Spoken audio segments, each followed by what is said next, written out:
In 2025, in a quiet town in Maine, far from highways and tourist routes, strange events began to unfold. It all started with unusual tracks found by locals in the snow during winter. These tracks were enormous, larger than any known wolves, and gave the feeling that something hidden was moving through the forests and fields, leaving its mark in the silence of the night. However, these weren't just tracks. They seemed to form a twisted trail, as if the creature was not moving in a straight line, but in a circle or serpentine route. Sometimes the tracks appeared wrong, strange imprints as if something large and powerful was moving through the snow with heavy steps, but without making a sound. Tom Wilson, a local hunter and one of the few residents who regularly ventured into the forests to hunt or check traps, was the first to encounter this mysterious creature. One night, he heard a sound, not rustling, not the howling of the wind, but a real, heavy step. When he turned around, he saw a giant wolf with glowing red eyes, and although the animal was far away, Tom felt an indescribable cold that enveloped his body.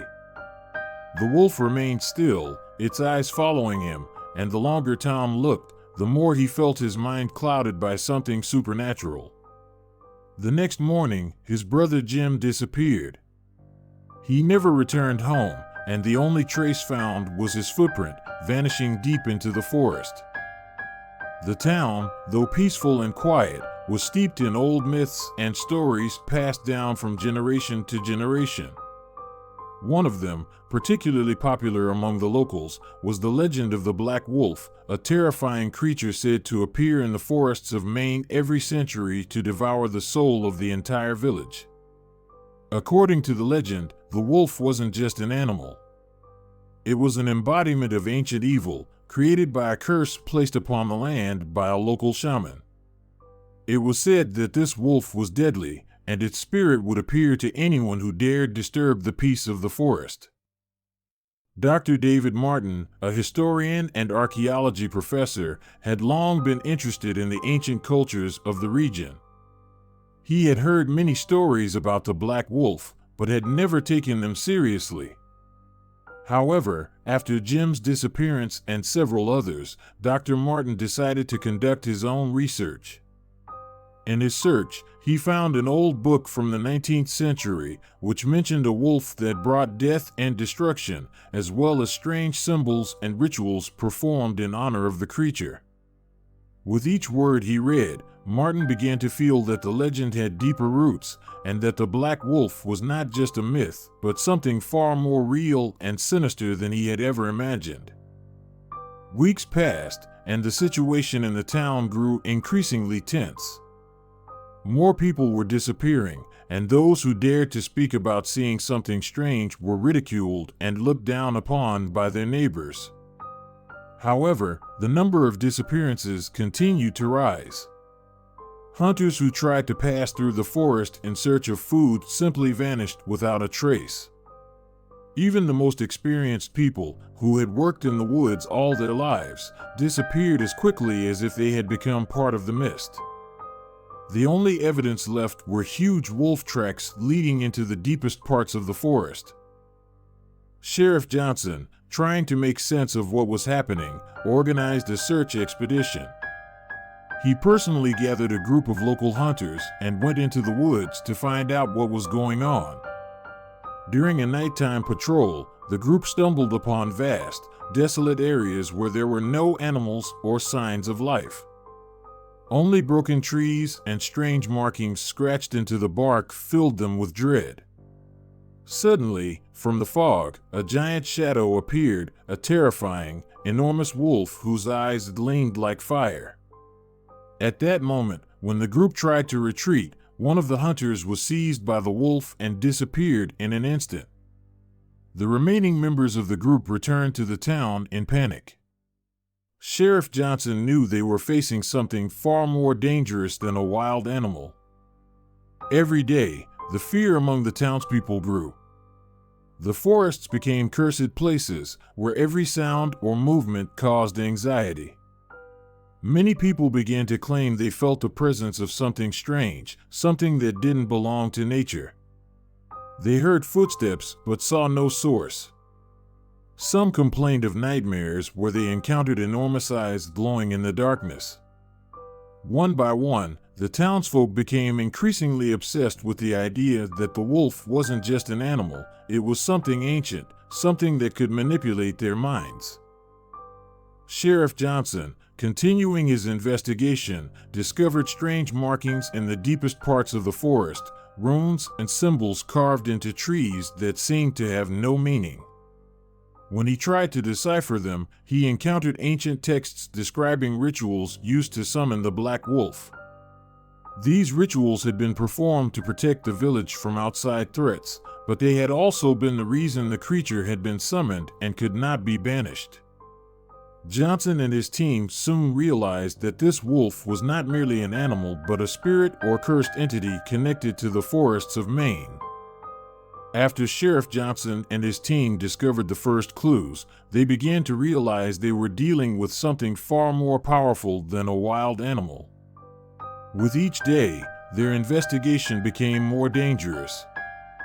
The black wolf's tracks led them into the darkest corners of the forest, where they found ancient altars with inscriptions that resembled curses. The wolf was not just a creature, it was an embodiment of power summoned long ago by an ancient cult that sought protection from outsiders and enemies. But according to the ancient texts, this protection came at a terrible cost. In exchange for their lives, the cult had summoned the monstrous wolf, whose powers had only grown over the years. Sheriff Johnson decided to gather a team of the best researchers and old mystics to find a way to stop the black wolf. But to do so, they would have to venture deep into the heart of the forest, where the sanctuary where the wolf had been summoned once stood. One night, when they approached the sanctuary, they saw it. It was enormous, its eyes glowing red, and its growl was otherworldly. It knew their weaknesses, knew their fears, and was ready for battle.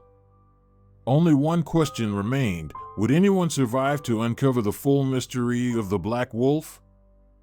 Sheriff Johnson, having assembled a group of scholars, researchers, and local witches, ventured into the land where, according to legend, the pact with the black wolf was made. This place had been forgotten by most, and finding it was almost impossible. Only ancient maps, torn from old books, pointed to the sanctuary that once served as a cultic center. Time had mercilessly erased the traces of human activity, and now this place was shrouded in darkness, mist, and nearly inaccessible forests. When the group reached the site, they discovered a strange ancient clearing surrounded by stone obelisks, upon which were etched incomprehensible symbols. In the shadow of these stones, there was not only an aura of antiquity, but something much more sinister. Everywhere, animal remains littered the ground. No creature seemed to have left this place alive. The blood on the earth was fresh, and its stench was unbearable. The researchers and witches began to investigate the area, trying to find a way to break the spells that sustained the place.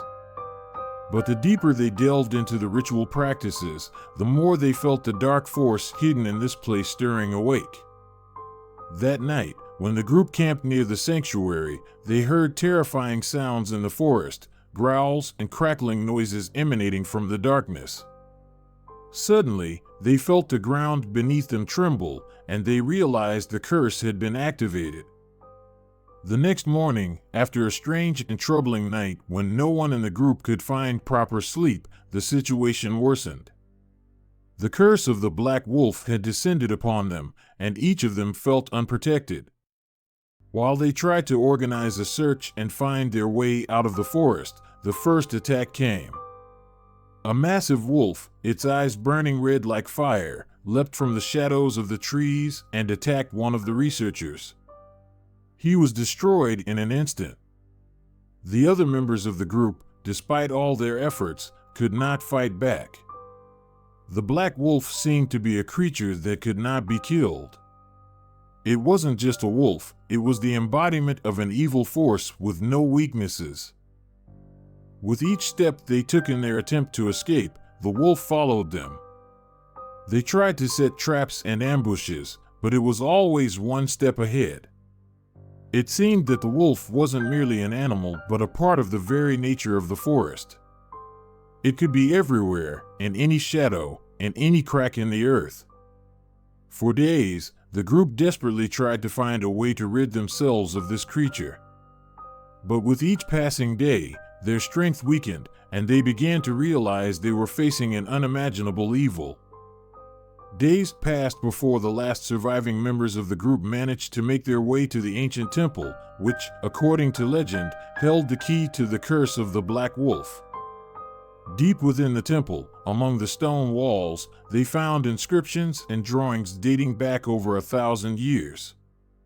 These ancient manuscripts spoke of an entity summoned by the people to protect their lands. The Black Wolf was not just an animal, it was a spirit of destruction, an invisible force that defied the laws of the human world. But there were also other records, stating that the wolf had not always been evil. Thousands of years ago, when the people of this region faced danger, they made a deal with this entity, giving it their souls in exchange for protection.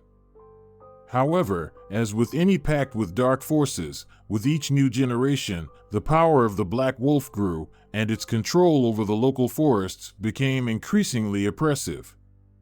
The story ended with a warning: anyone who disrupted the sacred ritual would release an entity that would cover the world in shadow.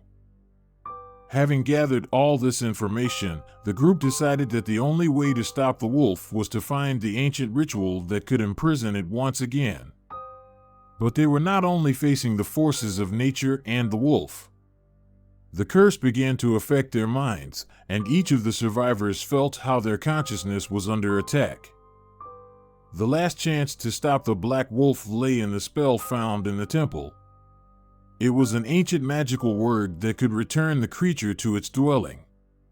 However, in order to speak it, a ritual had to be performed, one that could cost the life of the person who uttered it. The team gathered, each knowing they would face something terrifying. The group of witches and scholars began preparing for the ritual, but immediately felt how the forest around them became alive, as if the forest itself opposed their efforts. Suddenly, just as the ritual was nearly complete, the Black Wolf, in its giant form, appeared before them.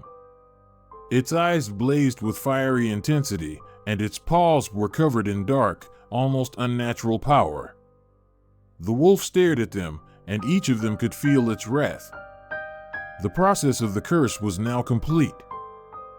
The ritual did not work as they had hoped. In a final desperate attempt, they threw magical spells at the creature, but every attack was deflected by the Black Wolf's power. They realized that this wolf was not merely a physical being, it was the embodiment of terror, one that could not be fought. The group was destroyed. Those few who survived managed to escape the forest, but they were no longer the people they once were. They were pursued, not only physically but psychologically. The shadows of the Black Wolf haunted them until the end of their days. The ritual had failed to imprison it again, and the wolf continued to hunt, spreading its curse. The forest became its home, and those who dared to enter it became part of it. Though the Black Wolf remained in the forests of Maine, its terror never faded. And when the next group dares to seek it out, they will become part of this terrifying legend, which continues to this day.